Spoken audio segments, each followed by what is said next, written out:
Olá pessoal, tudo bem? Aqui é o professor Paulo Irineu. Eu quero falar com vocês nesse vídeo sobre dois aspectos, dois pontos ou dois temas que estão muito presentes recente na mídia, né? E que parecem não ter conexão um com o outro, mas que eu creio que sim. E é isso que eu pretendo apresentar para vocês. Um deles se refere a esses recentes casos de censura que nós estamos vivenciando. Vou citar aqui 3 exemplos, um deles referente ao caso do padre Júlio Lancelotti, que recentemente foi impedido de realizar o seu trabalho da maneira pública, como ele tem sempre realizado, né? Um outro caso se refere à banda dos Garotos Podres, que teve uma música censurada, que há 40 anos atrás essa música foi lançada, e nem mesmo na época que era a época da repressão, da ditadura, isso aconteceu.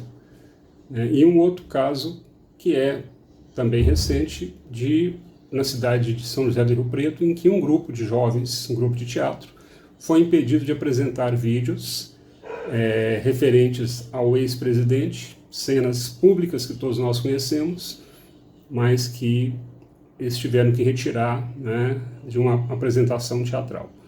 Eu não vou entrar em detalhes em relação a esses casos, porque vocês podem encontrar facilmente aí na mídia. Eu quero dedicar mais tempo para aquilo que eu considero que é a relação que eu vou estabelecer aqui. Então, um caso, primeiro, esses casos de censura.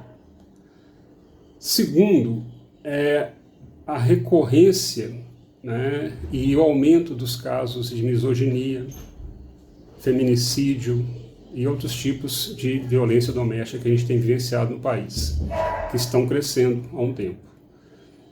A princípio, a gente poderia pensar que esses casos são totalmente distantes às suas razões. No caso do feminicídio, cito 2 exemplos mais recentes, de uma mulher que foi arrastada em via pública por um homem, né, em um veículo, tendo inclusive as suas 2 pernas arrancadas. E o outro, que uma outra mulher foi arremessada do 10º andar de um prédio pelo seu suposto companheiro, também um homem.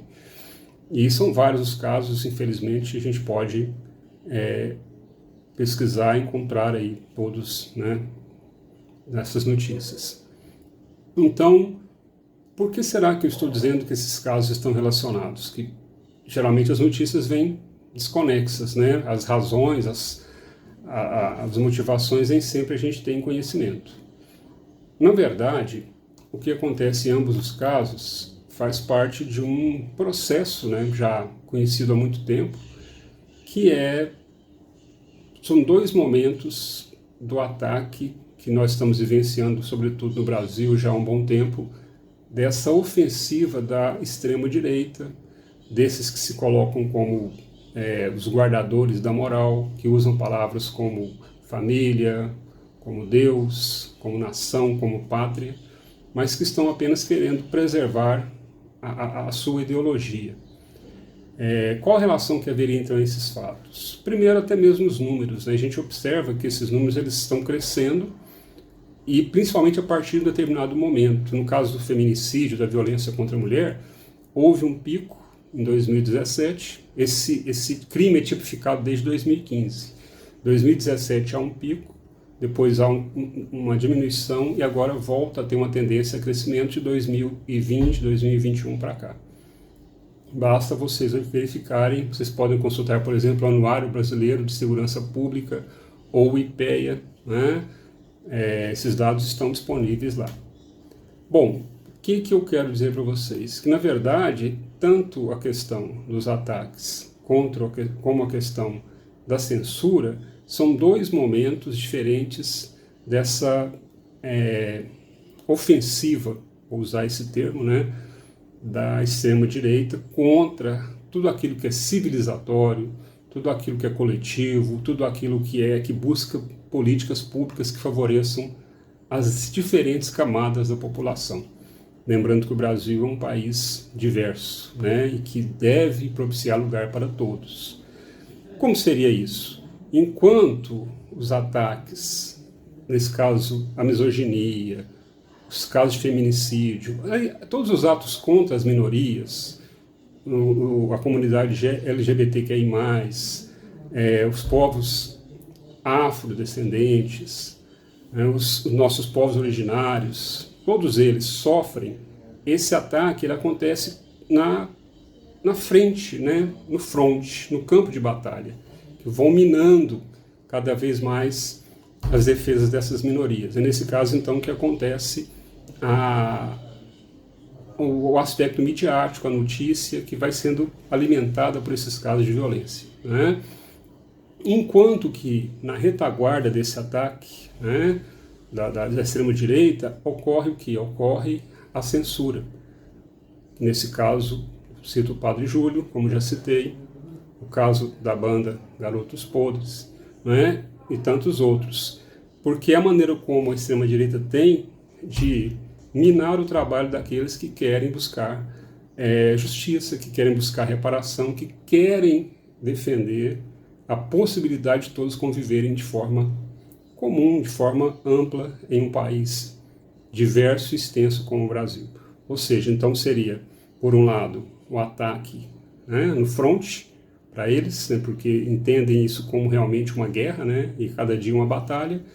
Eles estão lutando contra a civilização. Eles querem manter o seu estado de coisas inalterado, ou seja, o domínio, querem manter o controle midiático, eles querem manter o controle do pensamento ideológico, né? E, por outro lado, atacar também aqueles que defendem um estado de vida civilizatório, que defende a civilização.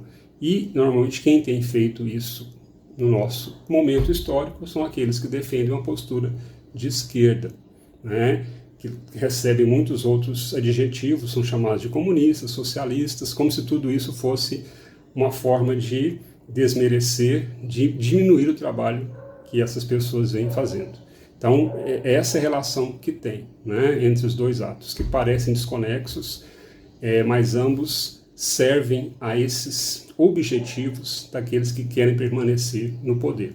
E para isso eles usam a sua ideologia, associado com as questões ligadas com a religião, no caso do pior lado da religião, que é esse lado que intensifica o fanatismo, a obediência cega, a alienação, né? Então é preciso entender como que isso ocorre, né? Mas não só, é preciso também saber o que nós podemos fazer para minimizar esse quadro.